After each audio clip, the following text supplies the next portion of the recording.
Shall we start? Okay, thank you everyone for attending this panel.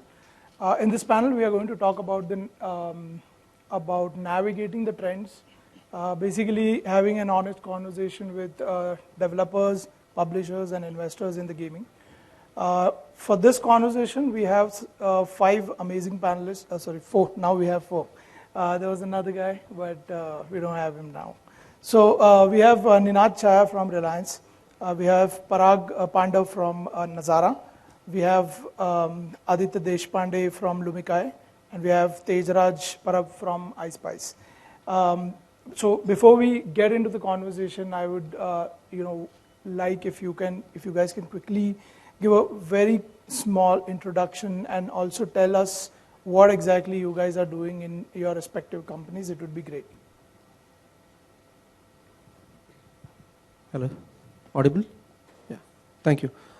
Thanks Vaibhav, and thanks IGDC for having us here. I run an entity called Interactive iSpice. This is like a game SaaS platform for gaming engagement and loyalties, etc. I also work on our larger entity called Encore Global, so investments and publishing of games, etc.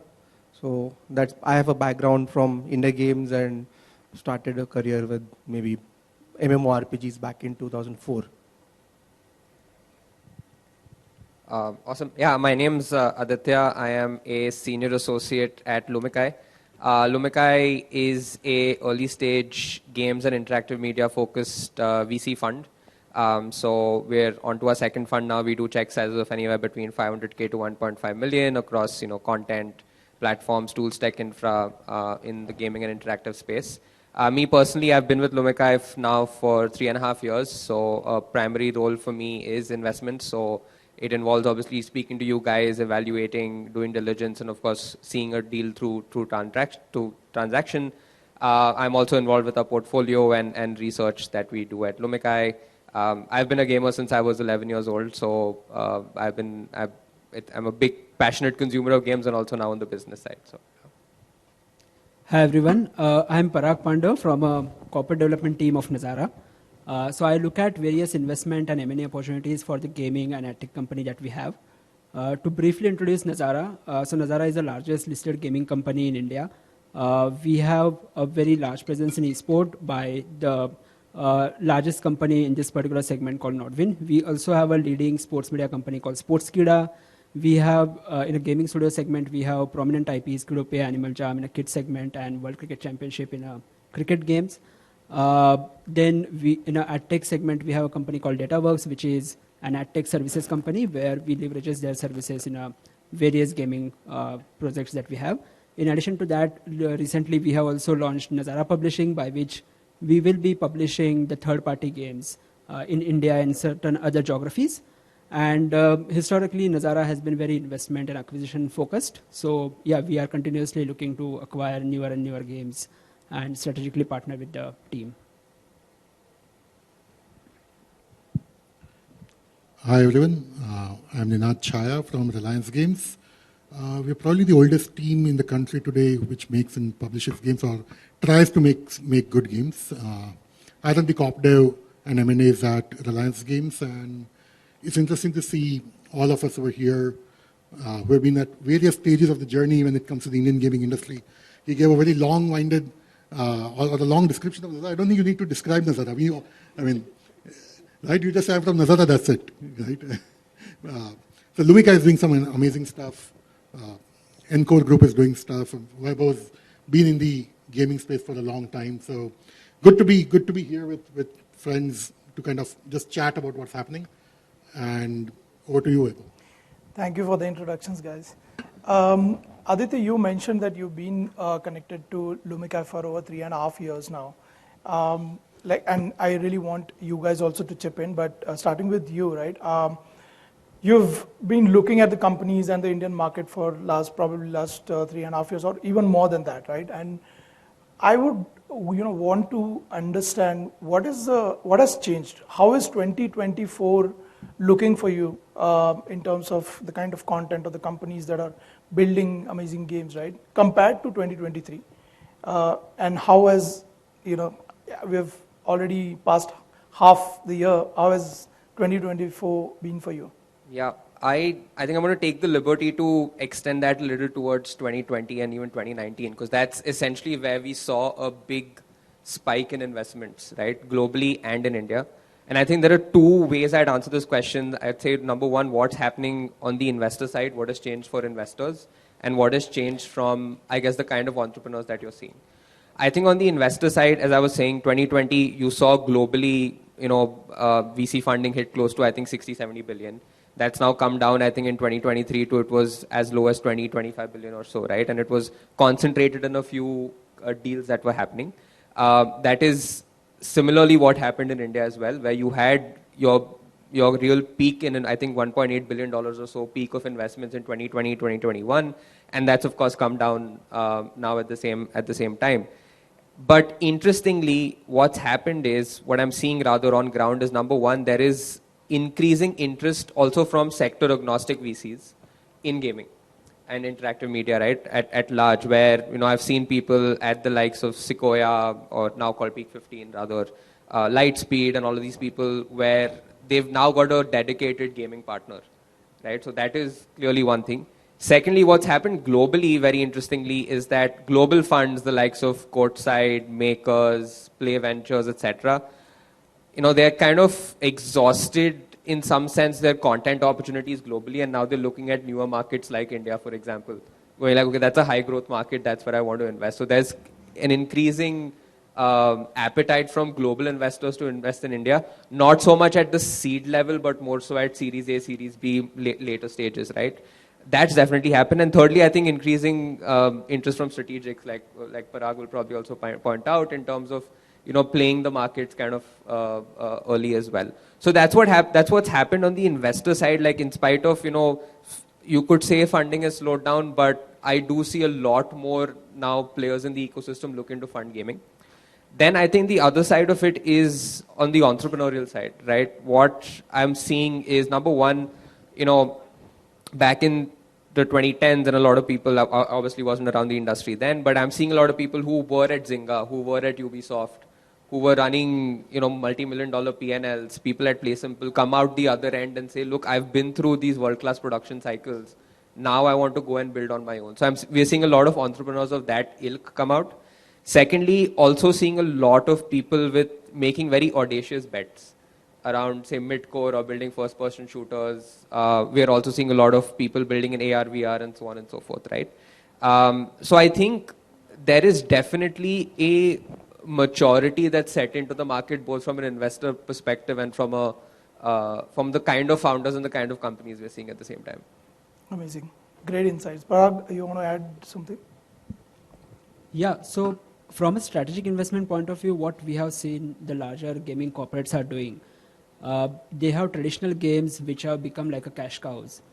Certain thematics around social gaming or casual social casino, or the casual gaming or mastery gaming. So those have become like a cash cows, and they are deploying that capital or the cash which is they are getting into different genres, and they are trying to become a genre agnostic gaming studios.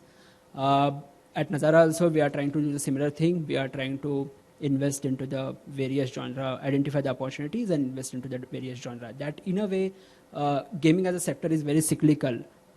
So in a way, going genre agnostic actually helps proofing your business from that cyclicity, right? That's the trend that we are observing that is happening in the corporation side. Investment side also, Aditya rightly pointed out what was the trend since 2029. There was a peak in around 2021, and now the investment is on a lower side. We are seeing increasingly it is picking up. The investment trend is picking up. We are also LP in multiple funds, and we are seeing increasingly the funds are coming up with the newer funds and raising the new capital. So we think that, and we have also spoken with multiple funds, they are quite bullish that the investments are started to pick up. And investors are also bullish on multiple themes, as Aditya pointed out, like AR, VR, these are the themes. Web3 is another theme which is picking, which is a very prominently in gaming. So apparently one of the investor pointed out that in the Web3, particularly gaming is getting a lot of funding, specifically Web3 gaming, as compared to the other applications. So similarly, this kind of teams are definitely getting a lot of traction, and investors are keen and taking bets in those kind of sectors. Yeah. Absolutely. Ninad, Tejraj, anything on the, on the publishing side that you've been seeing? So yeah, it has been an interesting journey, and like Aditya mentioned, right? I'll possibly go back a couple of decades where India Games was one of the first VC funding.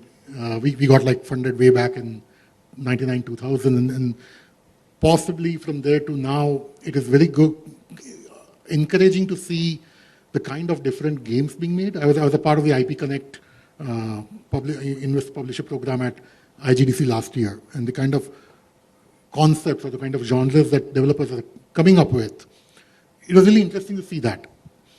And back in the day, I come from a generation where we made games because we loved playing games. We didn't think about monetization, right? Today, you ask any developer about KPIs and monetization, they're on the dot with it. Right? So mid-core is kind of coming up. I saw a lot of developers doing really good mid-core games, multi-platform, right? I mean, for the longest time, we've been known as a mobile-first company, or a country rather. And I see a lot of developers making PC games, a lot of developers going on the consoles, right? AR, VR, like Aditya said. So it is right now that the time is there where people are willing to experiment, both from an investor point of view and from a developer point of view. They're saying, hey, let's take a bet, let's take a punt.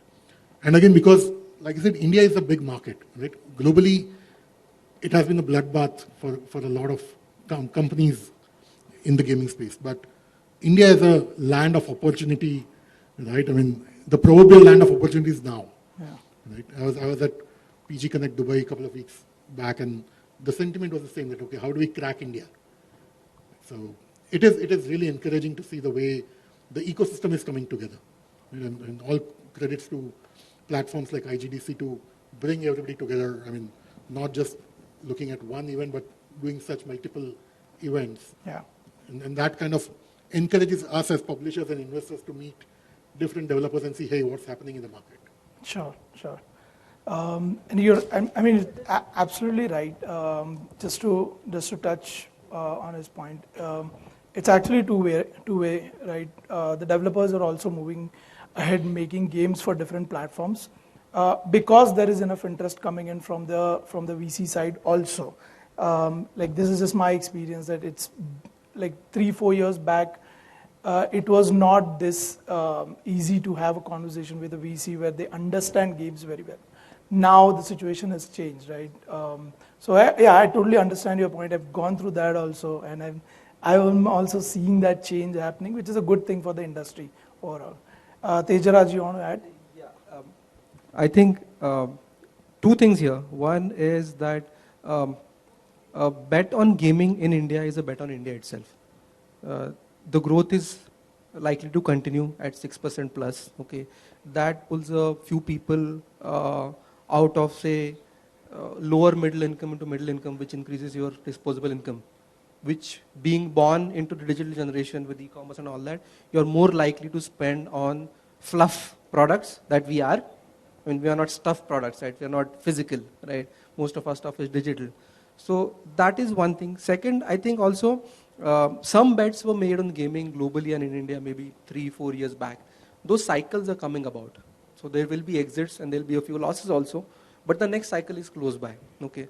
Albeit, given the interest rate situation and all of that, maybe at lower valuations. Number two, like Vaibhav was saying, a lot of VCs are educated on gaming now. They've seen, maybe burnt a few fingers once in a while, but they're educated. Now, for a smaller entity, I think you need to educate the next level of angel investors, because that's what leads to a VC eventually, right? So I think that's the change from, say, 2020, 21 to 24.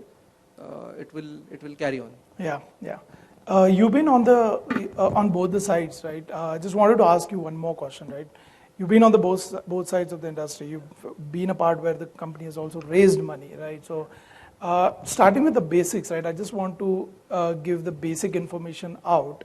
Tell me, what are those funding sources that any new founder should look for when he's trying to raise money? And I think, I'd also like to understand the investors' perspective on that. But, to begin with, I just want to understand from a founder perspective, what are these funding sources, like the angel network, the seed funds, the VCs, the growth VCs. Can you just give some overview on that? Yeah. So let's start with the top VCs. See, if you're an up-and-coming founder, you're not going to get through the door, am I? Right? And $500,000 is your ticket size, right? You would want someone else to have picked up the tab at, say, $50,000, $100,000, right? And then, after a couple of maturity cycles, something is proven, then it will go to you. So if you're an up-and-coming founder, forget about VC for now, okay? Then what's left on the table is angels, okay? There is a few angels who've invested in gaming previously. Remember, they'll always drive a hard bargain, okay? So you have to figure out how to pitch, okay? And for that, these kind of forums are really, very useful. What not to do is more important first, okay? So you should go meet with people who've kind of raised money previously. There are a lot of people in this gaming industry who will tell you everything without reservation, right? So go to them, understand how that happens. This is not a forum to discuss that right now. The next one is probably your grants or any other such programs. Okay, but remember the cycle there is very long. If you expect that something should, Vaibhav, you should know this, the money from a grant or something like that should come in say 3 months or 6 months. No, you need to be able to survive for a year at least once your application process starts. Okay, and then maybe a year, 18 months, depending on whose program starts when, something gets cancelled, something gets downscaled. So that's another source. Okay, I want to touch upon maybe 2 or 3 sources that we don't often talk about. So maybe something like partnerships with maybe a brand. If you have previous experience, you've had brush with some client, maybe a brand, maybe that's a good way to start. Okay, maybe gather 100,000 over a year or 2. Okay, so you get to survive. The other source that we don't talk about in India is probably crowdfunding. That there is a lot of people with interest in gaming. There's a lot of gamers, but there's no platform. And maybe we need some kind of a legal structure to protect your small investments. Like in retail markets and in the stock market also, small investors don't have a lot of protection. So you have a SEBI protecting you. But for crowdfunding, maybe there's nothing. So I think these are the few things you should probably look at. And of course, friends and family. If you have a rich uncle in the US, borrowing a few $1,000s from them doesn't really matter, right? He'll forget it, hopefully. Yeah? Yeah. Or leave his estate to you in his will. I think that's a very, very good summary of I guess funding sources. I think something I'd also like to point out, and I've spoken to in the last 3.5 years, probably over hundreds of up and coming developers who say come with like, okay, I've got this one game pitch, right? And I think a lot of them leave with frustration when VCs say no. And I think there is an element of also understanding how a VC functions versus how a publisher would function, right? For example, and Ninad can stop me if I'm stepping on toes here, but the way a VC is set up in a way where I am betting on the value of your company, whereas a publisher is betting on the cash flows that are coming from that particular game only, right? So if you are a one game project who's, if you're a developer who says, I need $1 million to build a game, the money coming in is the same from a publisher or a VC, but the expectations from that counterparty are very different. A publisher is hoping that, okay, I will recoup the $1 million, I'll probably make 10-20% on that, and that's it, and then I have rights to your next game and your sequels and so on and so forth. Whereas as a VC, I am betting on the value of your company. So I am hoping that you will build 4, 5, 6 games, and that will in turn increase the value of your company. So if I'm giving you $1 million, does that in 5, 6 years time become, say, $25, $30 million for me when I actually end up exiting? Supercell is a fantastic example of this. Supercell raised VC funding initially, and eventually sold for $1 billion to Tencent, right?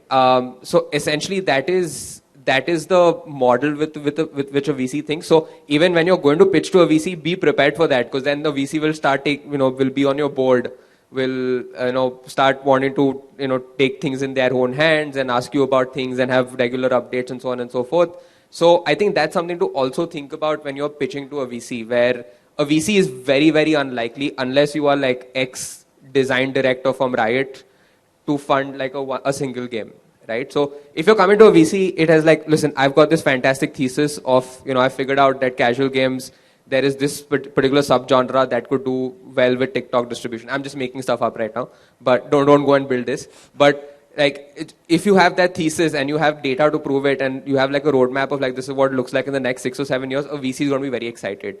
As opposed to, okay, I've got this one game, I need money just to build this one game. That is not likely to get a VC excited. So that's purely from an early stage VC standpoint. I think Parag and Ninad can probably talk more from a strategic angle as well. Yeah. So from strategic investment point of view, early stage investment, we haven't seen that positively, to be very honest. We typically see a bit of late stage or mid stage ventures for a strategic investment point of view. And strategic investment becomes a good, you can say, exit point for a game developer, game entrepreneur, like entrepreneurs. So from that point of view, at a later stage of the venture, an entrepreneur can think about raising money from a strategic investor. Another benefit that could be, and maybe Ninad can also explain more on that typically when you get a funding from strategic investor, what happens is that you get a lot of benefits, you get a lot of industry connects. A typical strategic investor has ecosystem partnership, for example, likes of AWS, GCP, Unity, etc. Right? So you get those connects very easily. You can get certain benefits and services at very ease, and that actually helps in developing the game, also unlocking certain growth avenues for your particular game, right? Beyond what was an entrepreneur can do on a standalone basis. So that is where a strategic investor can add value. On top of it, if a strategic investor is also focused on building further versions of the game or building another few games in the pipeline, like supporting future development, then from that point of view also it becomes, you can say, a long-term partnership and long-term funding partner for the gaming entrepreneur. So yeah, any entrepreneur who is into the mid-stage or a late-stage, a late-stage venture then they can definitely look at for a strategic investment.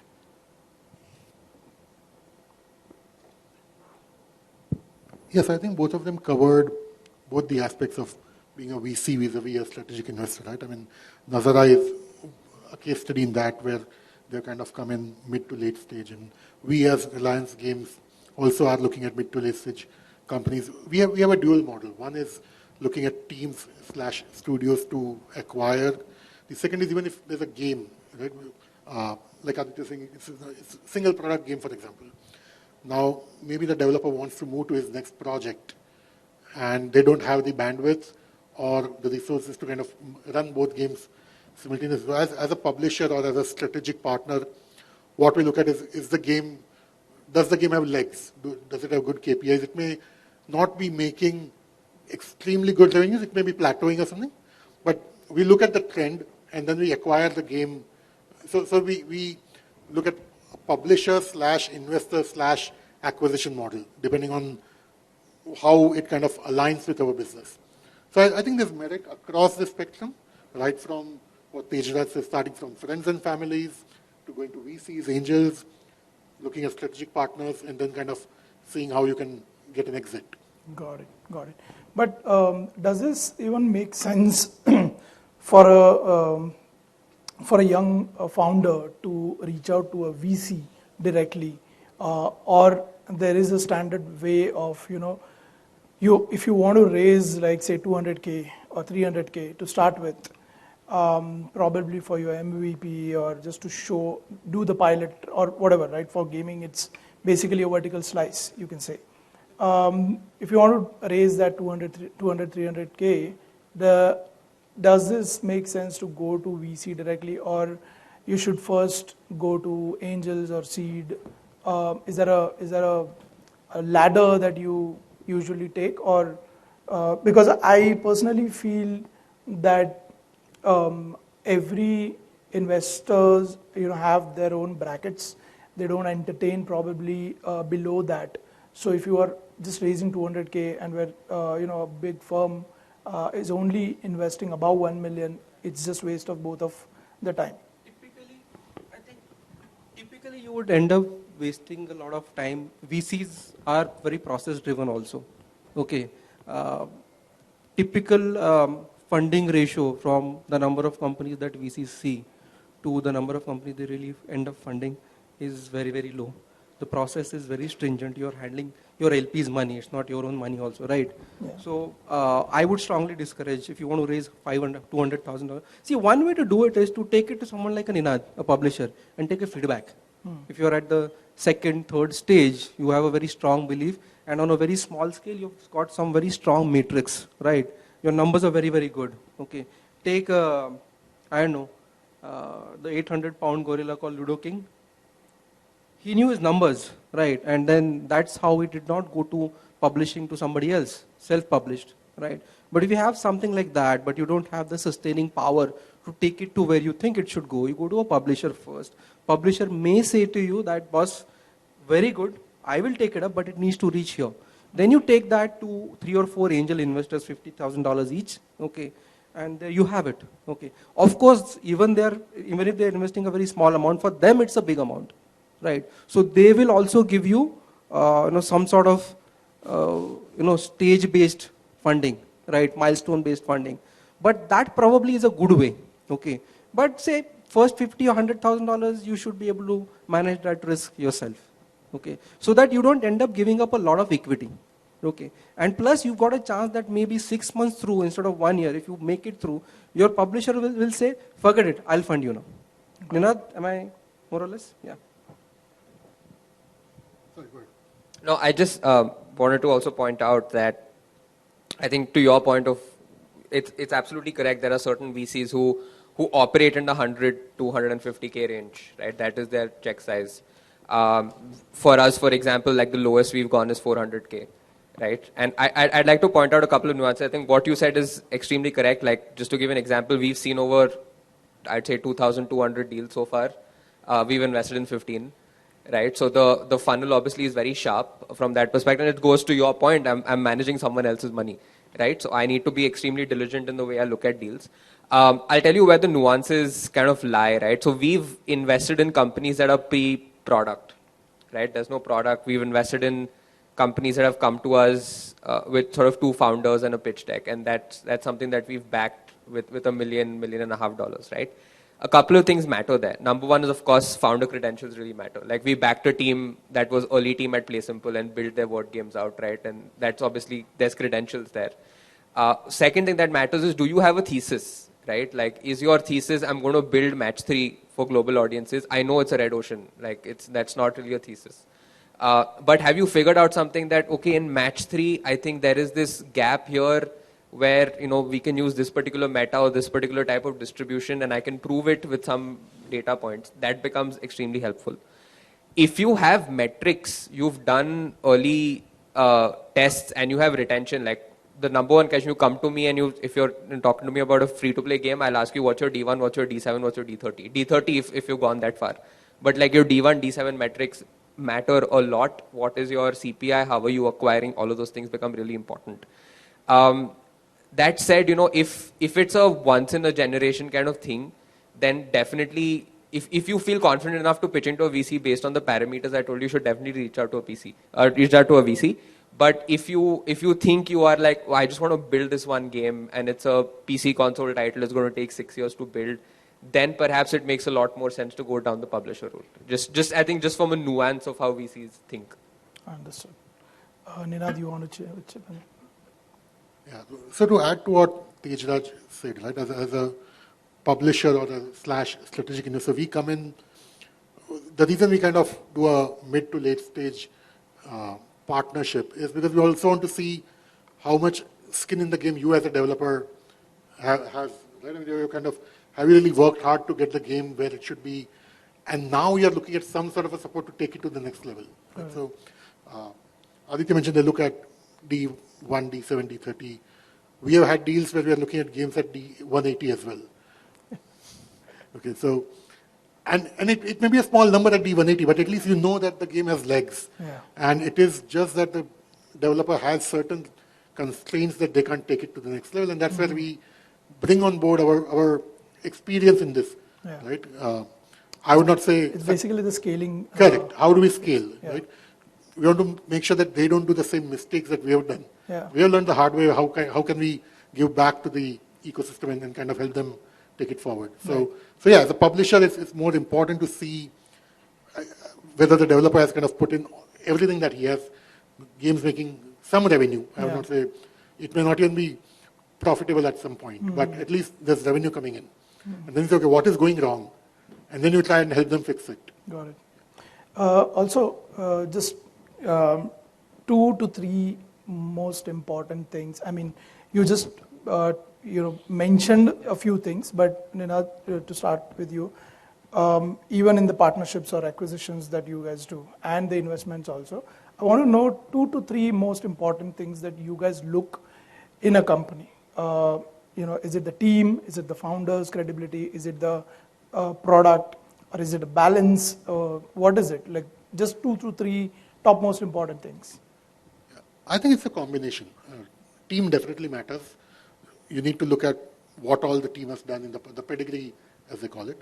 And obviously the product, the kind of different products. For us, it is also important that it aligns with our product roadmap and strategy. Got it. Right? I don't want to go and publish a game where I don't have that kind of expertise to take it to the next level. Yeah. Just because it is the coolest game right now on the block, I don't know pick it up. Because then it's not doing justice to both parties. Correct. So it's team and product, but as long as it aligns with our strategy and culture. Understood. Yeah. So again, like multiple factors matters when we are evaluating any opportunity for investment or M&A.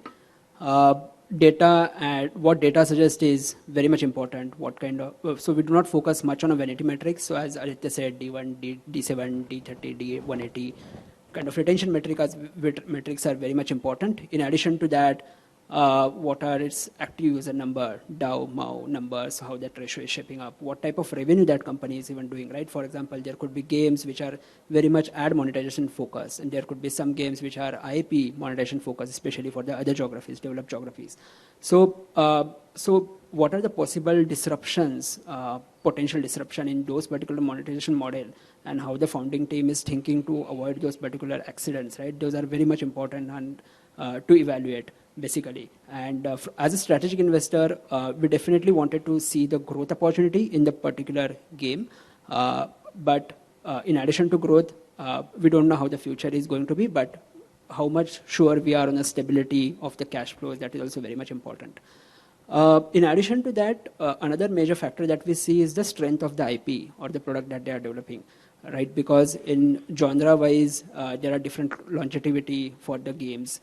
So it's very much important to understand how strong the core IP of the game is, how strong the gaming loop is, and how we can further figure out ways to grow that particular IP, right, and derive various avenues of revenue, and what kind of support that Nazara can bring to the table for the entrepreneurs. So these are the various factors that we think while evaluating any particular opportunity. Understood. Yeah, I think that's a we could talk about this for 2 hours, but I think at the risk of overgeneralizing a little too much, I'll tell you about my personal framework in terms of how I look at it, right? First things first is team and founders. More so founders if you're at an early stage kind of seed deal.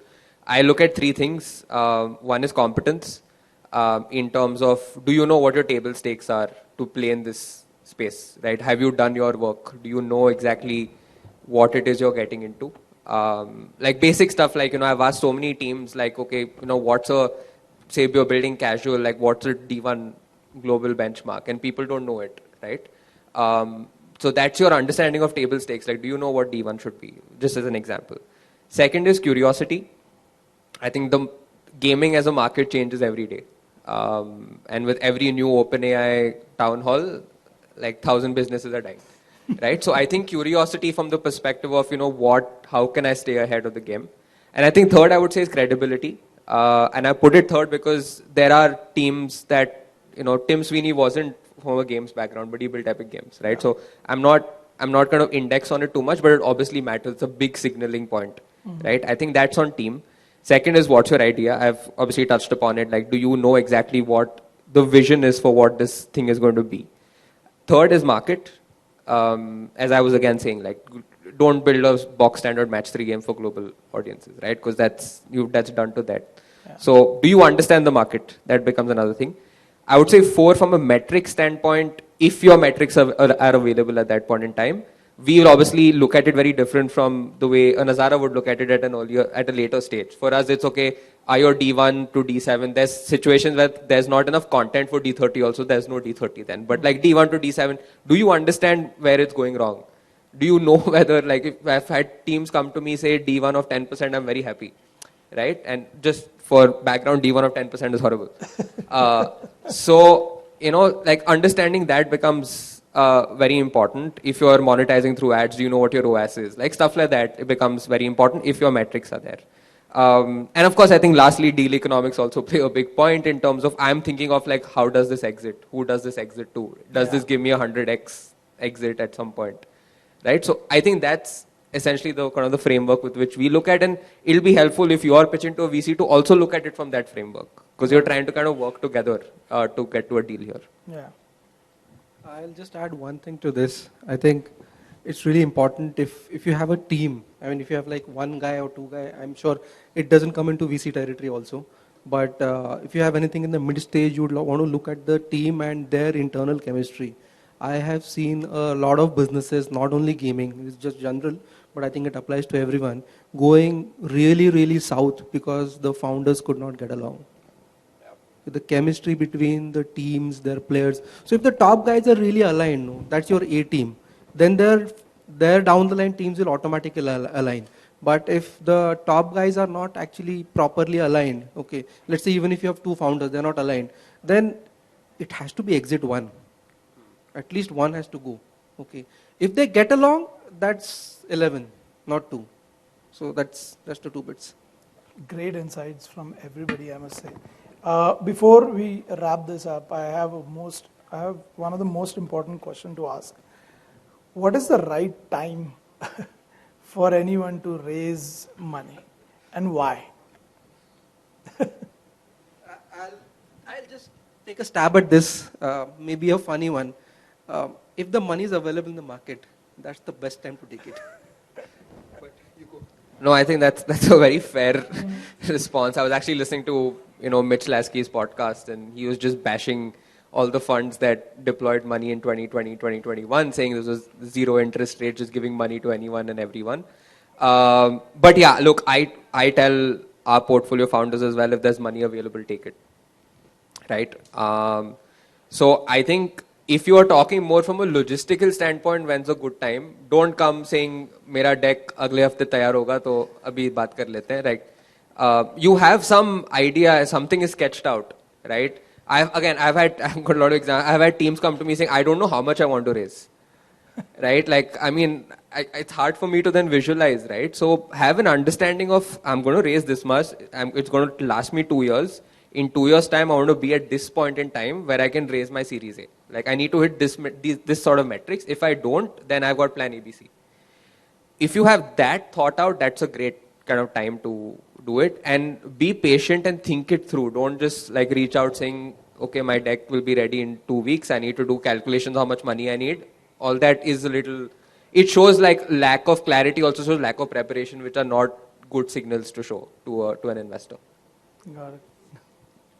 Yeah. So from a strategic point of view, right, so any developer who thinks that whose capability is maxed out and he needs some strategic guidance to grow the game, to grow the business, then I think that's the particular time where he can try to figure out who will be the right strategic fit, which gaming corporation, and try to approach them and accordingly pitch and figure out what are the ways to work with that particular corporation and what could be the potential win-win benefit for both the companies, right? That's the approach I think that particular developer should follow. And that's the time when that he or she should actually try to think about, okay, he should look for the strategic funding.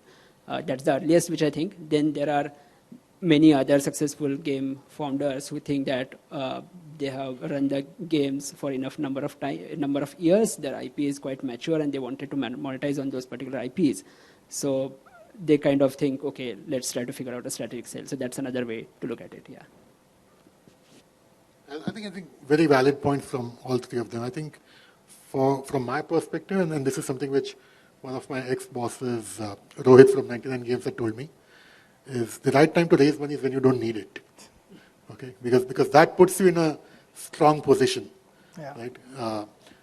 If as a developer you are at a stage where you are kind of just about burnt out, well, you will get a partner, because if your game has strong merit in it, there will be people who will be willing to invest in you, fund you, but you might not have the strong power to negotiate.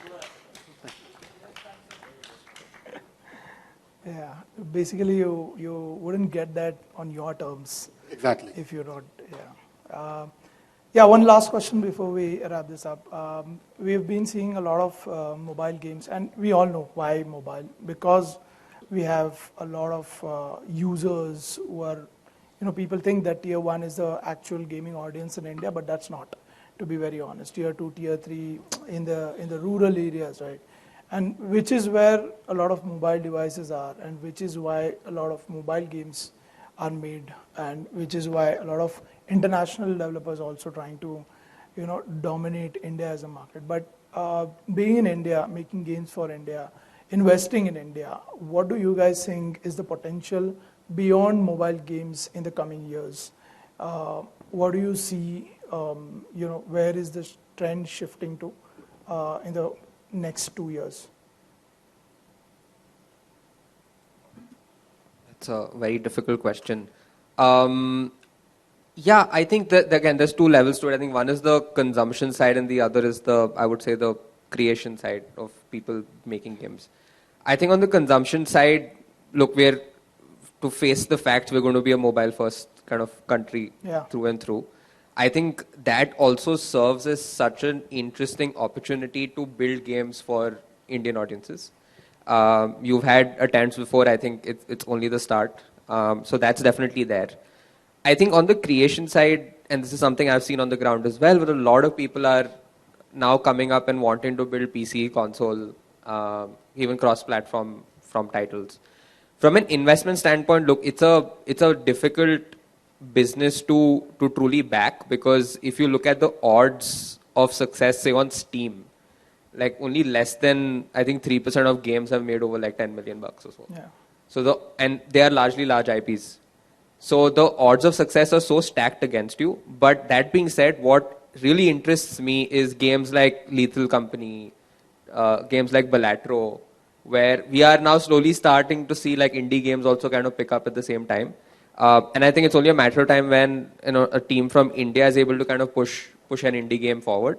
But from a VC standpoint, you ask any VC that fitting it into a framework and being able to back an indie game at such an early stage is very difficult, because it's probably going to take 3-4 years for you to build your game. To Nenad's point, you'll probably need to kind of raise money for that entire period, because you can't go with, I've got X number of views on my trailer and say, I'm going and raising my next round of funding, right? It becomes difficult. So I think you need to get to a vertical slice and so on and so forth, will become very, very important at the same time. That's when I think publishers become very helpful. So what I think is a VC fundable business is a publisher, where you are able to find people who can find the next indie game. That is a VC fundable business. But I think when I talk to early games founders who are building in this, when I say publishers are the best direction to go in for you guys. Awesome. Parag, you've been seeing any shift from mobile to any other platforms?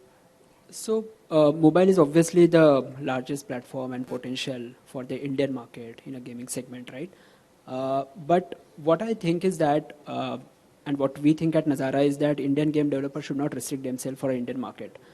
They should really think about globally publishing. And if you look at the PC and console market, The largest two countries are US and China, right? Yeah. And then there are other developing economies like UK, Western Europe, Japan, South Korea, right?